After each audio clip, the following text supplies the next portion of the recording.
All right, Shalom. First and foremost, as always, I'd like to give all praise, honor, and glory unto Yahweh, Bahashem, Yahweh Shai, Bahashem, Racha HaKodash. Double honors unto the apostles and elders of Great Millstone who rule well. Salutations to you, sincere, hopefully, like Akim, pushing the word of Yahweh, Bahashem, Yahweh Shai, in spirit and in truth. La Ma'a Arabayim, Arabai Alat, which is to say, 244,000. Shalom. All right. That is what we are striving to be a part of. Okay. So in this lesson, I just want to get into the wickedness of women, which brothers know all too well about that, whether it's personal experience from the world or even from the truth, you know, and then what really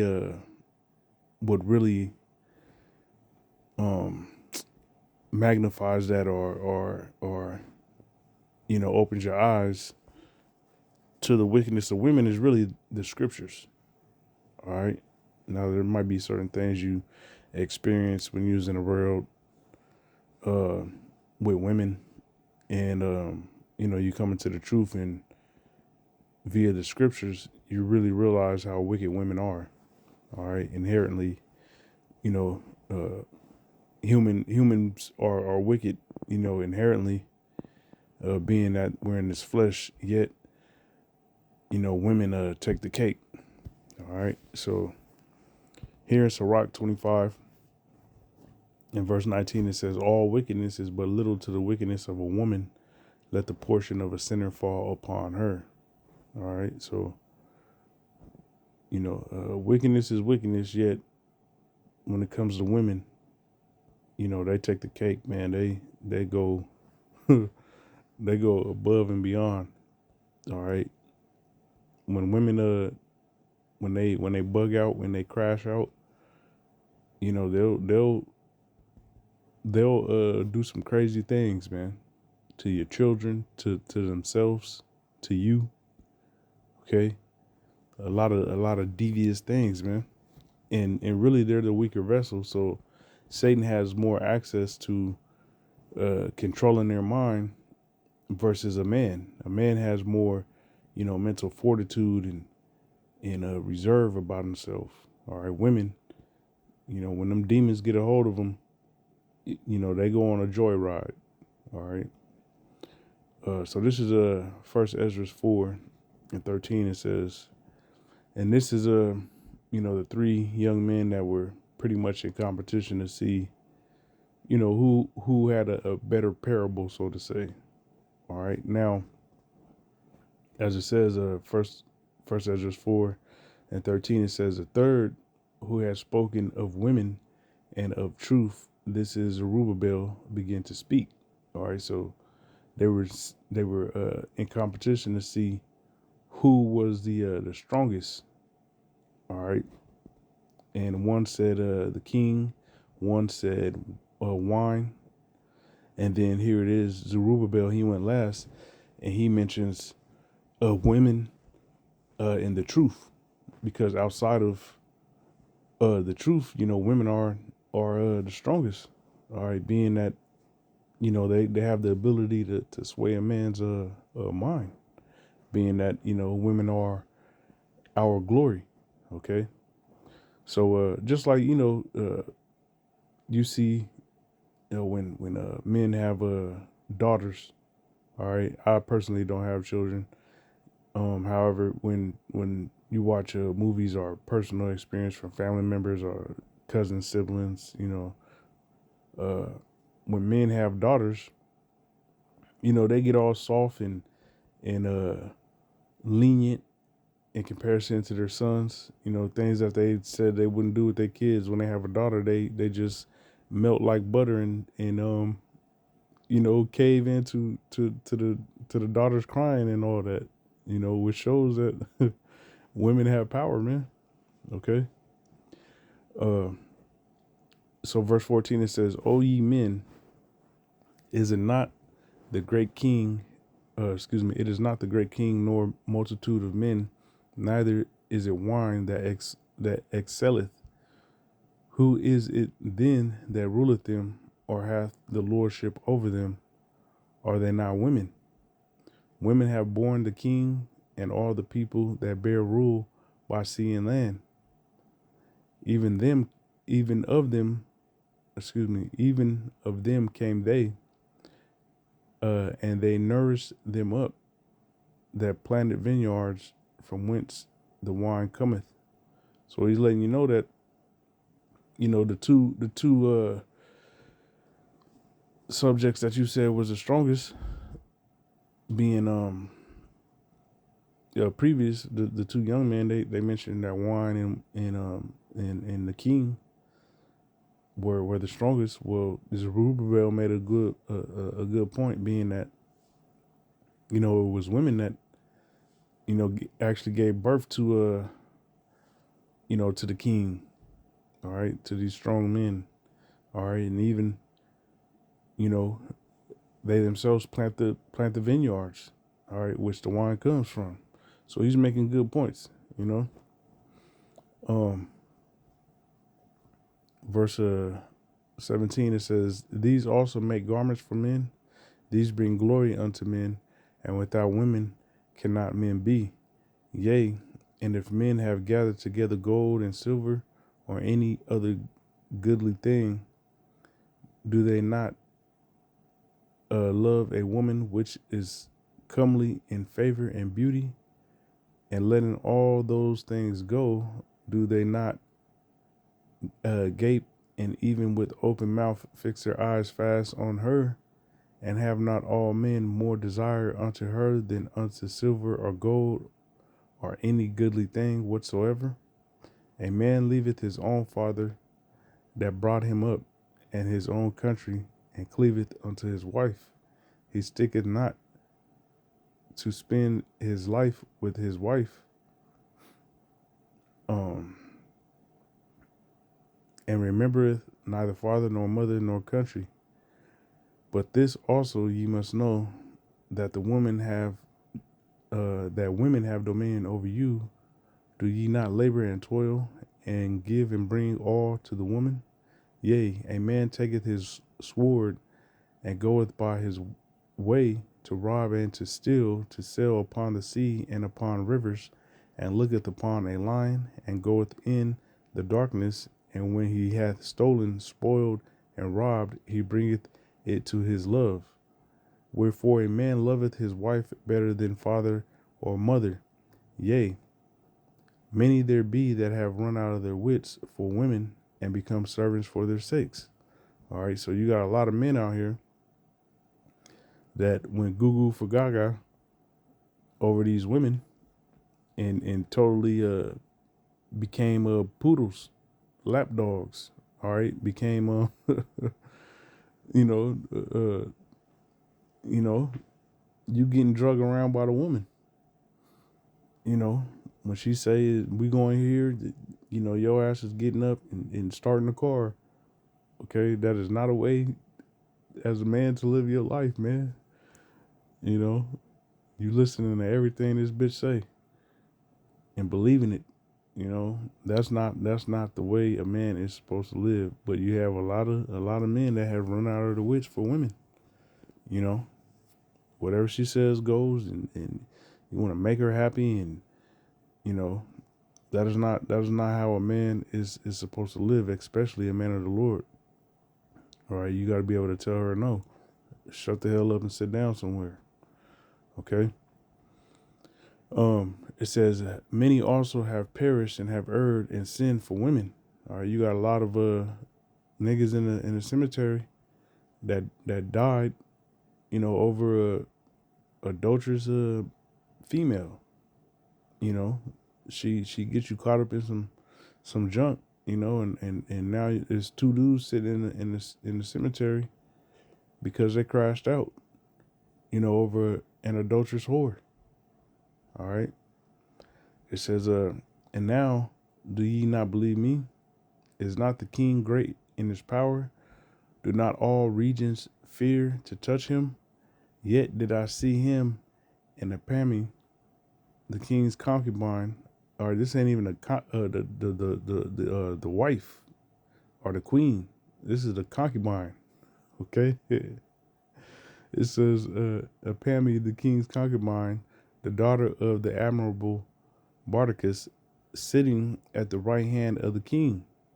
Okay, which Bardicus, I'm not sure, but that sounds like an Edomite.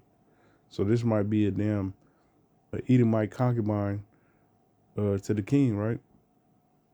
It says, and taking the crown from the king's head and setting it upon her own head, she also struck the king with her left hand. So she took the crown off the king's head and slapped his ass. Okay?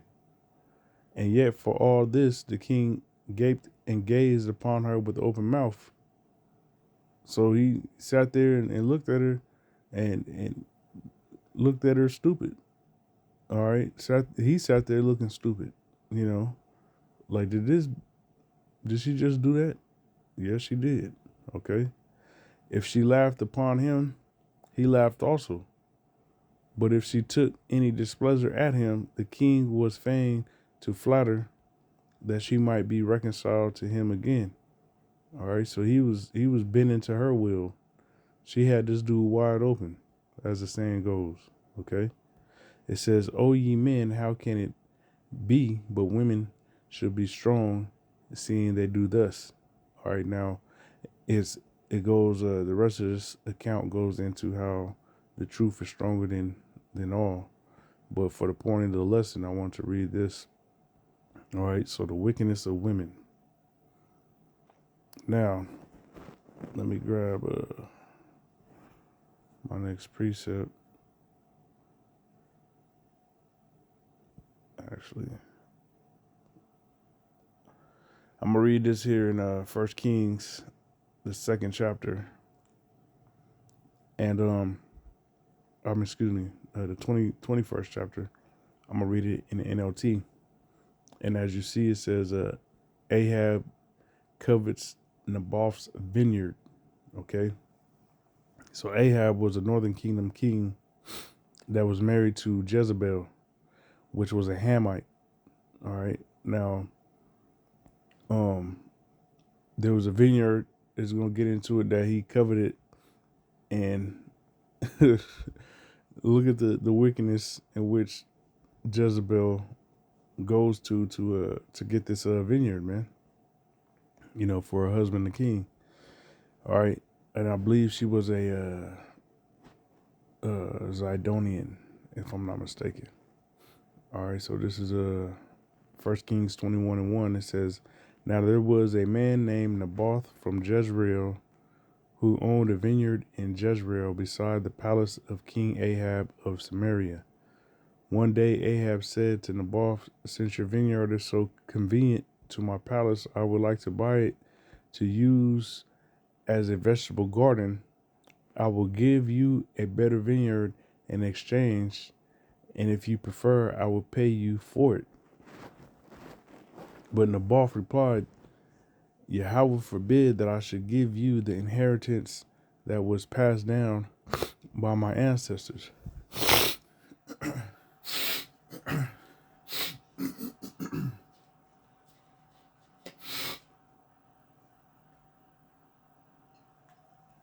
Salaki.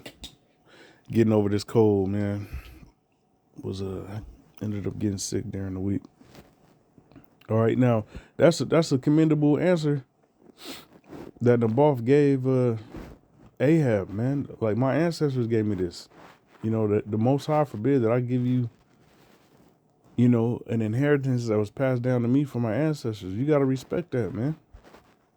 Okay? That's precisely why the scriptures tell you ain't supposed to covet. All right? This is something his ancestors gave him. And you know, gonna be in your feelings about the man telling you no. Okay? Which from that in itself leads to a whole bunch of wickedness. Verse 4, it says, and Ahab went home angry and sullen because of Naboth's answer. The king went to bed with his face to the wall and refused to eat. Just like a little old bitch. Like, man, like you refuse to eat, Oh my goodness, man. Oh my goodness. This is crazy. When you really think about it, you a king in Israel, and you can have pretty much your heart's desire. And because there's a vineyard, all right, that's close to your palace, you covet it, you get told no, and now you like a little old girl, all mopey and starving yourself out. You don't want to eat. You know what I'm saying? You laying in bed. Usually you spooning your wife, where you got your back to her, looking at the wall on some emotional shit, all because you got told no. That's crazy, man. All right, that's crazy, man. Okay. Verse 5, it says, "What's the matter?" His wife, Jezebel, asked him, "What made you so upset that you're not eating?" And then, pillow talking. Okay, pillow talking. As a man, you supposed to deal with adversity, deal with life issues, and just and amongst brothers, you voice what you're going through. But a lot of what you're going through, your woman don't need to know. All right, because women either use that shit against you, or in this case, uh, ponder evil. Okay. Verse 6, it says, "I asked Naboth to sell me his vineyard or trade it, but he refused." Ahab told her, "Are you the king of Israel or not?" Jezebel demanded. "Get up and eat something, and don't worry about it. I'll get you Naboth's vineyard." All right, now, with her saying that, he should have checked her. Okay, he should have checked her. You know,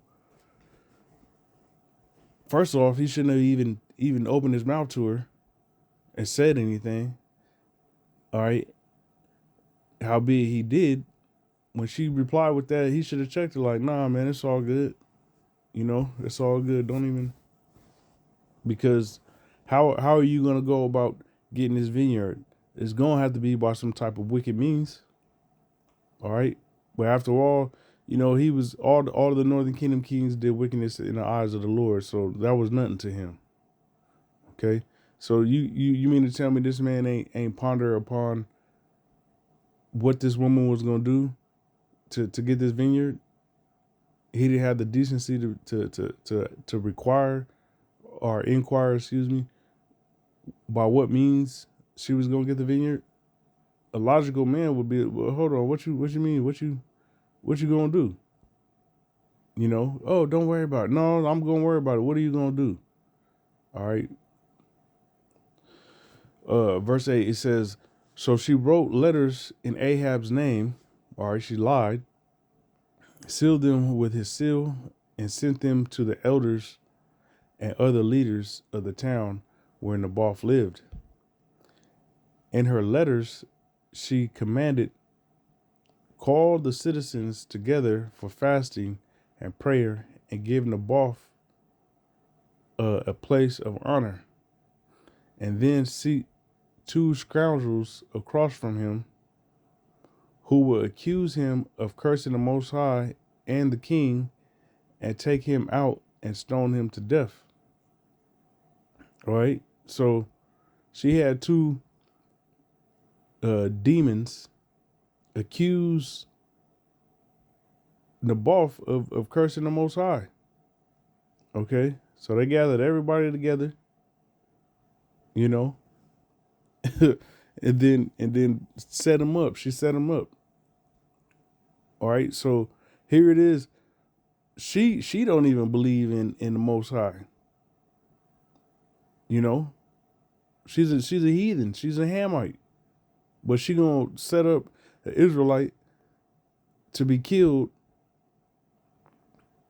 which shows you the wickedness of women, man. All right, women's hearts are deep when it comes to wickedness. Okay, verse 11, it says, "So the elders and other town leaders followed in the instruction of Jezebel, or excuse me, in the instructions Jezebel had written in the letters. They called for a fast and put Naboth at a prominent place before the people. Then the two scoundrels came and sat down across from him, and they accused Naboth before all the people, saying he cursed the Most High and the king. So he was dragged outside the town and stoned to death. And that's messed up, man. You know, that this man, went through that at the hands of a Hamite woman lying on him. Okay? It says the town leaders then sent word to Jezebel, Naboth has been stoned to death. When Jezebel heard the news, she said to Ahab, you know the vineyard Naboth wouldn't sell you? Well, you can have it now. He's dead. So Ahab immediately went down to the vineyard and of Naboth to claim it. All right, so this dude Ahab was a piece of shit. All right, you ain't even inquire. You know, for this man to be dead. All right, in 24 hours prior, when he was alive, your Hamitic wife, all right, told you that you would be that the vineyard would be yours. So this man's death, obviously is on her hands, and really on your hands, and you ain't even, question it or anything. Like complete unrighteousness, man. But you so covetous that he's dead. Oh, the vineyard, yeah. Let me hurry up and go down there and get that vineyard before somebody else claim it. All right. Verse 17, it says, but the Lord said to Elijah, go down to meet King Ahab of Israel, who rules in Samaria. He will be at Naboth's vineyard in Jezreel, claiming it for himself. Give him this message. This is what Yahweh says. Wasn't it enough that you killed Naboth? Must you rob him too? Because you have done this, dogs will lick your blood at the very place where you licked the blood of Naboth. So my enemy, you have found me, Ahab exclaimed to Elijah. Yes, Elijah answered, I have come because you have sold yourself to what is evil in Yahweh's sight. So now Yahweh says, I will bring distress on you and consume you. I will destroy every one of your male descendants, slave and free alike, anywhere in Israel. I am going to destroy your family as I did the family of Jeroboam, son of Nebat, and the family of Baasha, son of Ahijah, for you have made me very angry and have led Israel to sin. And regarding Jezebel, the Lord Yahweh says, dogs will eat Jezebel's body at the plot of land in Jezreel. The members of Ahab's family who die in the city will be eaten by dogs, and those who die in the field will be eaten by vultures. No one else so completely sold himself to what was evil in Yahweh's sight as Ahab did under the influence of his wife Jezebel.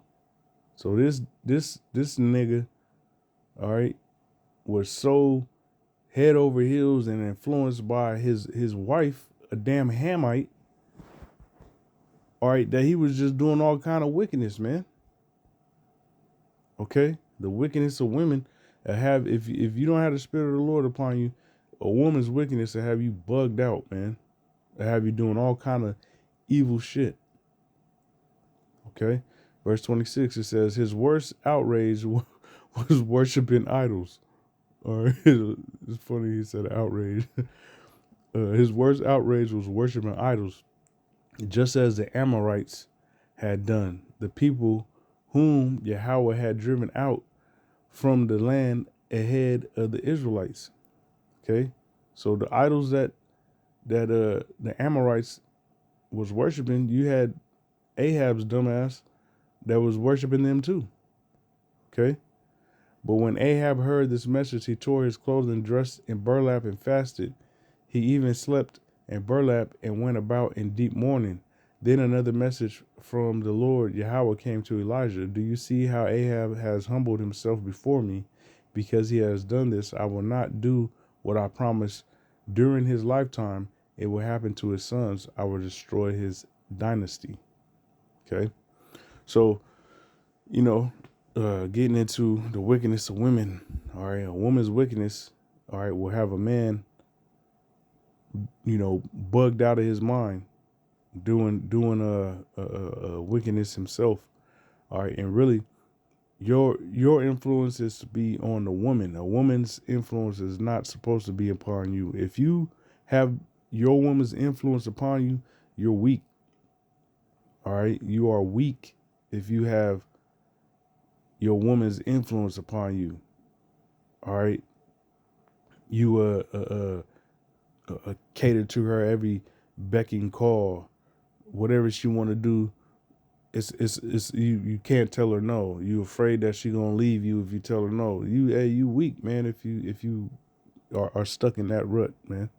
All right, but I just wanted to bring that out, and Lord willing, this has been edifying. Till next time, shalom.